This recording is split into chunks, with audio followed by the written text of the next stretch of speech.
లేదంటూ తగ్గిపోతుంది.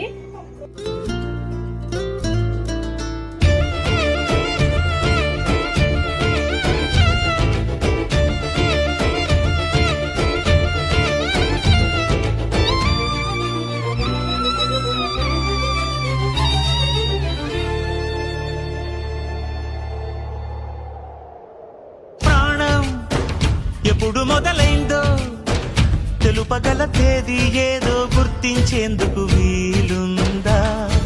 ప్రణయం ఎవరి హృదయంలో ఎప్పుడు ఉదయిస్తుందో గమనించే సమయం ఉంటుందా? ప్రేమంటే ఏమంటే చెప్పేసి మాటుంటే ఆ మాటకి తెలిసేనా ప్రేమంటే? అది చరితలు సైతం చదవని వైనం, కవితలు సైతం పలకని భావం, సరిగమలెరుగని మధురిమ ప్రేమ